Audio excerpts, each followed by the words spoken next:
నమస్తే అమ్మ. నమస్తే అమ్మ. అమ్మ, వశీకరణం అంటారు. అసలు వశీకరణం అనేది నిజంగా ఉందా? అంటే భార్యని భర్త వశీకరణం, లేకపోతే మనకి ఇష్టమైన వాళ్ళని వశీకరణ చేసుకోవడం అంటారు. అవంతా నిజమేనా? నమ్మొచ్చా? ఉందమ్మా, లేకపోలేదు. కాకపోతే లోకంలో మనం అనుకునేటటువంటి పద్ధతిలో లేదు. మంత్రాలు, తంత్రాలు, మందులు పెట్టడాలు ఇట్లాంటి పద్ధతులు అయితే లేదు అని చెప్పడానికి లేదు, కానీ అది ఉండకూడదు కూడా. అది చాలా తక్కువగా ఉంటాయి. ఈ మాట ఒకప్పుడు సత్యభామాదేవి ద్రౌపదీదేవిని అడిగింది. అంటే ద్రౌపదికి ఎంత కోపం వచ్చిందంటే, జగన్నాథుడి భార్యవి నువ్వు ఇలాంటి మాటలు మాట్లాడచ్చా అంది.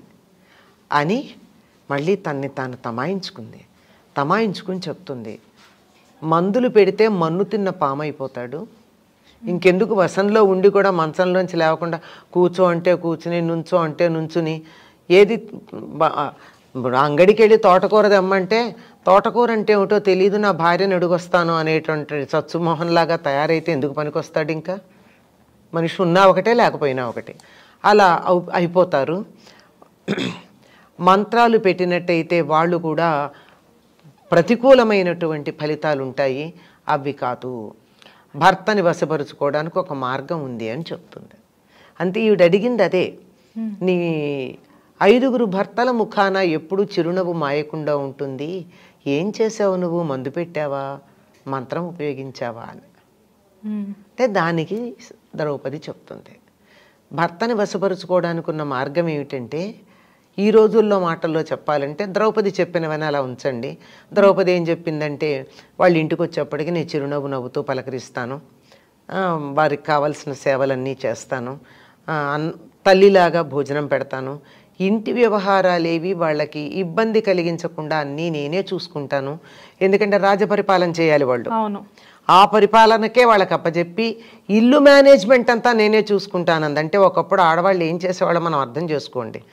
పని వాళ్ళకి జీతాలు ఇవ్వడం, దాసదాసీ జనాలు, వీళ్ళ వ్యవహారాలన్నీ నేనే చూసుకుంటా. అప్పట్లో మొత్తం అంతా ఆడవాళ్లే చూసుకునేవారు. మరి ఇంటి పెత్తనం అంతా ఆడవాళ్ళదేనండి, వదులుకుంటే తప్ప. ఇంటికి మహారాణులు వాళ్ళు. ఇప్పుడు కూడా అలాగే నడుస్తుందంటారా అమ్మ? అది నడుపుకోవడం చేతైన వాళ్ళ చేతుల్లో ఉందమ్మా. సత్యభామలాగా పిచ్చిమొహాలు అయితే కుదరదు, ద్రౌపదిలాగా సమర్థులైతే కుదురుతుంది. అది ఇప్పుడు ఎంతసేపు తన అందచందాలతో భర్త నా మాటే వినాలి అనుకుంటూ, నా తెలివితేటలు ఎంత, నేనెంత, నా మాట వింటే ఏం బాగుంటుంది, వాళ్ళు వాళ్ళల్లాగా ఉండాలి, నాకు అనుకూలంగా ఉంటే చాలు అని రాజవ్యవహారాలన్నీ మానేసుకుని కృష్ణుడు సత్యభామ కొంగుపట్టు కూర్చుంటే ఏం పనికొస్తాడు? అంతే కదమ్మా. నా భార్య అంటే నాకు చాలా ఇష్టమని ద్రౌపది దగ్గరే పాండవులు కూర్చుని ఉంటే రాజవ్యవహారం ఎలా నడుస్తుంది? ఎవరి వ్యక్తిత్వం వాళ్ళకు ఉండాలి, ఎవరంతటి వాళ్ళు సమర్థులుగా వాళ్ళు ఉండాలి, ఒకరినొకరు గౌరవించాలి, ఒకరి పట్ల ఒకళ్ళు ప్రేమాభిమానాలు కలిగి ఉండాలి. అలా ఉండడానికి తగిన వాతావరణం కల్పించగలగడం అనేది ప్రధానం. అన్నింటినీ మించి ఇంకొకటి ఉంది. ఇవన్నీ చేయడంతో పాటుగా మా అత్తగారిని చాలా బాగా సేవ చేసుకుంటాను అంది. తన తల్లిని గౌరవించినంత కాలం ఏ పురుషుడైనా తన భార్య పట్ల ఇష్టం కలిగి ఉంటాడండి. నాకు అత్తగారు అక్కర్లేదు, భర్త కావాలి అంటే, నీకు ఈ భర్తనిచ్చింది ఎవరు? అత్తగారే కదా. ఆవిడ లేకపోతే ఇతను ఉండేవాడా? లేదు. ఆ మాత్రం ఆలోచించుకోవాలి కదా. అందుకని కుటుంబ సభ్యుల్లో ఎవరికి ఏదైనా ఉన్నా, దానిని ఎవరికి ఏ అవసరం ఉన్నా దానిని చూడగలిగినటువంటి వాళ్ళ మాట ఎవరైనా వింటారండి.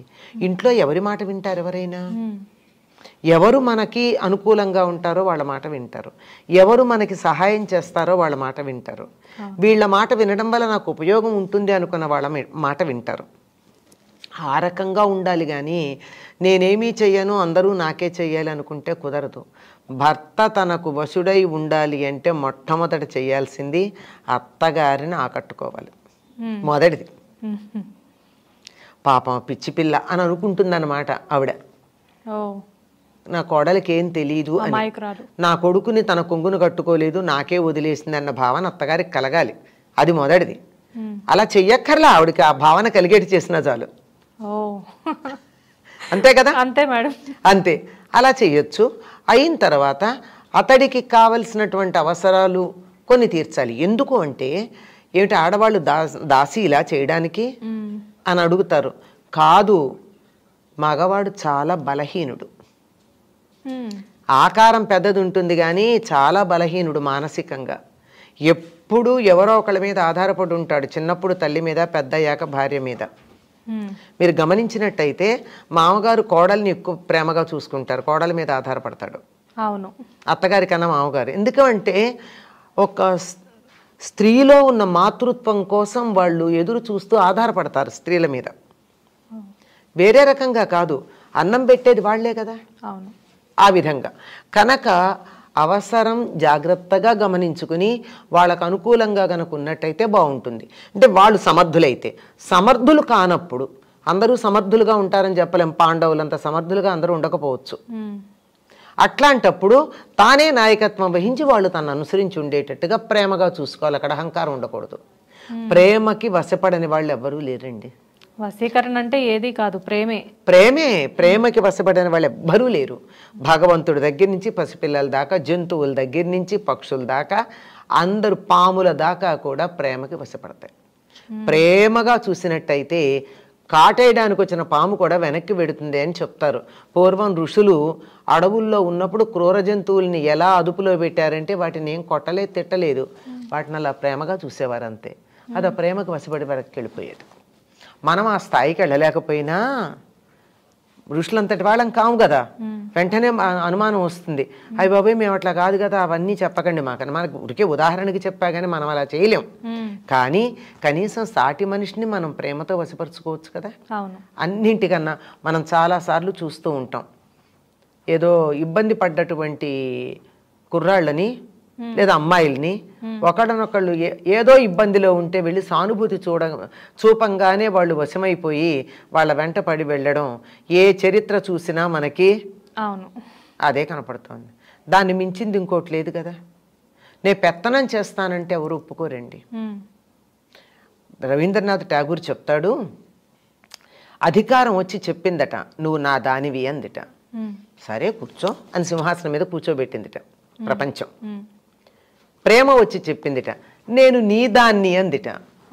ఇంటి పెత్తనం ఇచ్చేసింది. రెండూ ఒకటే, మాటల్లో తేడా. నేను నీ దాన్ని, నువ్వు నా దానివి అంటే ప్రపంచం తన సమస్తమైన పెత్తనం ప్రేమకి ఇచ్చేసింది. అధికారాన్ని సింహాసనం మీద కూర్చోబెట్టింది. ఏది విలువైంది? ప్రేమే. మరి ప్రేమని మించింది లేదు.